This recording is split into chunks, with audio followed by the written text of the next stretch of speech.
Hello friends, मैं हूं असद और आप देख रहे हैं ओनली वेरीफाइड फैक्ट्स। दोस्तों, शुरू से लेकर आज तक हमारे दौर में जितनी भी नित्य नई इन्वेंशन हो चुकी हैं, उन सभी के पीछे ऐसे हकाई भी मौजूद होते हैं जिनको हम जान ही नहीं पाते। अगर जानने की कोशिश भी करें तो हम बस यही जानना चाहते हैं कि आखिर इस इन्वेंशन को बनाने में कितनी कोशिश दरकार होती होगी, लेकिन ये जानने तक पहुंच ही नहीं पाते कि इस इन्वेंशन के लिए किस कदर लोगों की जान भी चली जाती है। तो आज की इस इन्फॉर्मेटिव वीडियो में जदीद दौर की इन्वेंशन के पीछे मौजूद उन हकाई के बारे में जानेंगे कि किस तरह हमारे इन्वेंटर्स ने लोगों को आसानी के लिए कोशिश करते करते अपनी जान दे दी, और ये ऐसी कौन सी इन्वेंशन थी। उन सभी के बारे में जानने से कबल हम आपसे गुजारिश करते हैं कि अगर आपने अभी तक हमारे चैनल को सब्सक्राइब नहीं किया तो आइंदा ऐसी इंटरेस्टिंग वीडियोस के लिए हमारे चैनल को सब्सक्राइब कर दें। France Richard. दोस्तों, आपने तो देखा होगा कि एडवेंचर के शौकीन लोग किस कदर स्काई डाइविंग करते हुए एक छोटे से पैराशूट के सहारे अपनी जिंदगी का रिस्क ले लेते हैं। ये तो आपने तकरीबन बहुत बार देखा होगा, लेकिन क्या आपने कभी सोचा कि आखिर इस पैराशूट को पहली बार बनाया किसने और किस कदर मुश्किलात के बाद बनाया गया होगा। अगर आप पहले से नहीं जानते तो हम आपको बताते चलें कि इस टाइम जिस पैराशूट के सहारे हम आसमान की बुलंदियों पर उड़ने का शौक पूरा कर पाए, उसी पैराशूट का आइडिया सबसे पहले इस फ्रांस नामी शख्स ने 18वीं सदी में दुनिया के सामने पेश किया, जो मुख्तलिफ प्रैक्टिकल्स में भी कामयाब रहा। फ्रांस पेशे से तो एक दर्जी थे। उन्होंने एक खास किस्म के कपड़े की मदद से पैराशूट का एक मॉडल बनाकर जब लोगों के सामने पेश किया तो बहुत से लोग इसे देखने के लिए तय पाई की जगह पर इकट्ठे हो गए, जिसमें पैराशूट के साथ एक इंसानी पुतला बांधकर पैराशूट को एक बिल्डिंग से नीचे छोड़ा गया और जिसकी लैंडिंग भी बहुत ही शानदार तरीके से हो गई थी। ये तजर्बा तो कामयाब हो पाया, लेकिन फ्रांस ने अपने अगले तजर्बे में इंसानी पुतले की जगह खुद पर प्रैक्टिकल करने की ठान ली। फ्रांस ने अपने साइज का एक कोट पैराशूट बनाने के बाद अथॉरिटी से परमिशन लेकर इस कोट सूट को डालकर खुद को आईफल टावर से छलांग लगा दी, जिसमें वो अपनी किस्मत से हारकर जमीन पर गिरकर जान दे बैठे। उसके बाद फ्रांस का नाम भी खुदकुशी करने वाले लोगों की लिस्ट में शुमार होने लगा। लेकिन दोस्तों, जो भी हो, फ्रांस का ये आइडिया हमारे आज के लोगों के लिए एडवेंचर का सोर्स बन चुका है।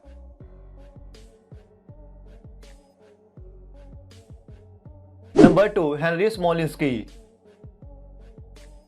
आपने ये तो सुना या देखा होगा कि हमारे एक्सपर्ट्स ऐसे व्हीकल्स भी इन्वेंट कर रहे हैं जो जहाज की तरह जमीन से ऊपर उड़ सकेंगे और जिसमें वो एक हद तक कामयाब भी हो पाए।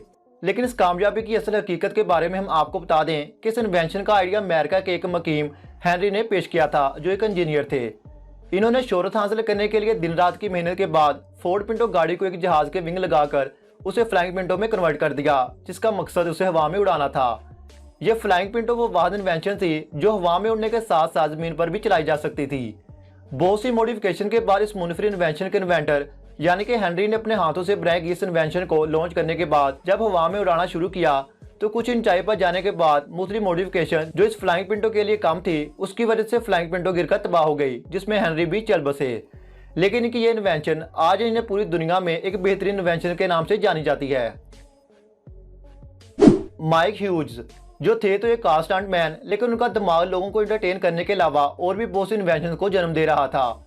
क्योंकि दोस्तों, माइक नामी ये शख्स हमेशा से ही ये समझता था कि जमीन गोल होने की बजाय फ्रिस्बी की तरह प्लेन है, जो थी तो एक बिल्कुल गलत सोच, लेकिन ये किसी के ना मानने वाले थे। इन्होंने अपनी जिद को लिए जानने की भरपूर कोशिश शुरू कर दी ताकि वो अपनी सोच को पूरा कर पाए। और जब इन्हें इस मकसद के लिए कोई सहारा न मिला तो इन्होंने अपने घर में ही एक टीम के हमरा एक ऐसा स्टीम रॉकेट बनाया जो स्टीम की मदद से हवा में जाकर स्टीम के खत्म होने पर खुद ही पैराशूट की मदद से लैंड हो सकता था। इन्होंने इस रॉकेट के पहले ही तजर्बे में अपने मकसद को पूरा करने के लिए खुद को इस रॉकेट में टेस्ट करना चाहा, यानी कि वो खुद इस रॉकेट में जाना चाहते थे, जिसके लिए इन्होंने 2014 में खुद को इस रॉकेट में बंद करके ये रॉकेट लॉन्च कर दिया। जिसके बाद ये रॉकेट 1500 मीटर की बुलंदी पर जाने में कामयाब तो रहा, लेकिन इसकी लैंडिंग बिल्कुल गलत साबित हुई, जिस वजह से माइक को मुख्तलिफ तरह की इंजरी को बर्दाश्त करना पड़ा। लेकिन दोस्तों, ये छोटी सी इंजरीज माइक के इस कामयाब तजर्बे के सामने बिल्कुल मामूली थी, क्योंकि माइक ने कुछ टाइम बाद मुख्तलिफ मॉडिफिकेशन करके इसको पहले से ज्यादा पावरफुल बनाना चाहा। और तब वक्त था 2019 का, जब माइक इस रॉकेट को फिर से लॉन्च करना चाहता था।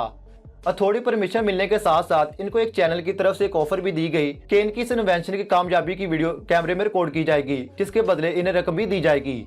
ये मुआहदा तय होने के बाद जब चैनल टीम और माइक एक मैदान में इस रॉकेट को लॉन्च करने के लिए पहुंचे और जब इस रॉकेट को हवा में छोड़ा गया तो ये रॉकेट पहले से भी कम हवा में उड़ पाया, जिसमें माइक के पैराशूट की लैंडिंग इस कदर खराब हुई कि उन्हें मौत के सामने हार मानना पड़ी।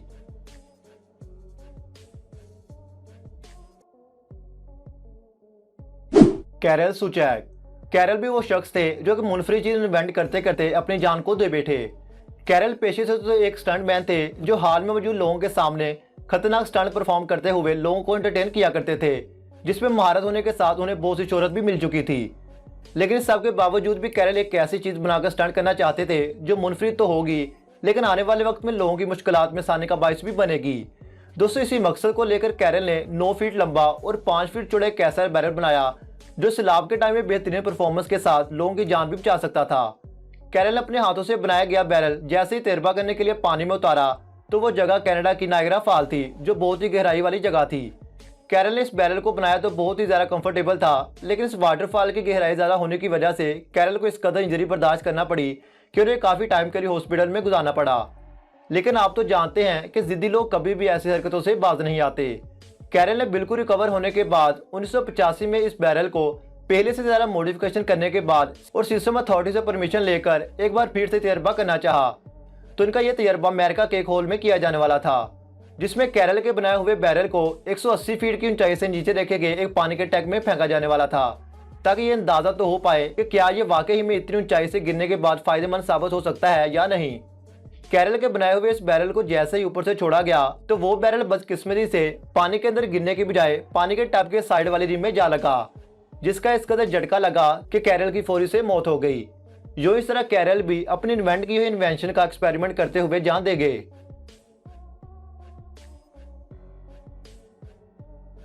Sylvester Howard Roper. तो चलिए मजीद आगे बढ़ते हुए सबसे आखिर पर आपको होवर्ड रोपर के बारे में आगाह करते हैं, जो दरअसल 18वीं सदी के मैकेनिकल इंजीनियर थे। वैसे तो ये बहुत से नित नए इन्वेंशन करते ही रहते थे, लेकिन इनकी सबसे शोहरत वाली इन्वेंशन बाप से चलने वाली ऑटो साइकिल थी। पहली बार 1860 से 1877 तक इन्होंने बाप से चलने वाली गाड़ी और साइकिल बनाकर दुनिया में सबसे अव्वल होने का एजाज़ हासिल भी किया। इसके बाद काफ़ी टाइम तक इनकी तैयार करता ये दोनों इन्वेंशन कामयाबी रही, लेकिन कुछ अर्सा बाद रोपर ने इन दोनों इन्वेंशन में मॉडिफिकेशन करना चाहिए। इन्होंने मुख्तलिफ किस्म की मॉडिफिकेशन करने के बाद 1891 को एक बार फिर से बाप से चलने वाली ये ऑटोसाइकिल दुनिया के सामने जब खुद चलाकर शो करवाई तो लोग हैरानगी की निगाहों से देखते ही देखते रह गए, क्योंकि दोस्तों इस बार टेस्ट की जाने वाली ये बाप से चलने वाली साइकिल काफ़ी स्पीड के साथ कई किलोमीटर का फासला भी तय कर सकती थी। लेकिन रोपर की यह जदीद इन्वेंशन उसे शोहरत तो दे गई, लेकिन ज़िंदगी ने मजीद मौका ना दिया, क्योंकि रोपर जब स्टीम साइकिल की ड्राइव कर रहे थे तो अचानक से एक्सीडेंट होने की वजह से उनकी मौत वाक़ई हो गई। उनकी मौत के बाद जब डॉक्टर ने जानकारी की तो यह बात सामने आई कि एक्सीडेंट के वक्त रोपर के दिल पर बहुत ज़्यादा प्रेशर था, यानी कि यह बात भी मानने को है कि रोपर के एक्सीडेंट की असल वजह रोपर को हार्ट अटैक का भी आना था। रोपर तो मर गए, लेकिन उनको ये इजाज़त आज के दौर में हमें तेज़ तरीन व्हीकल की सूरत में देखने को मिल जाती है। तो दोस्तों आज की वीडियो बस यही तक थी। उम्मीद है आज की वीडियो आपके लिए इन्फॉर्मेटिव और इंटरेस्टिंग रही होगी। वीडियो अच्छी लगे तो वीडियो को लाइक और ऐसी इंटरेस्टिंग वीडियोस के लिए हमारे चैनल को सब्सक्राइब करना मत भूलिएगा। तो दोस्तों मिलते हैं इससे अगली एक और इंटरेस्टिंग वीडियो के साथ। तब तक के लिए अल्लाह हाफिज़।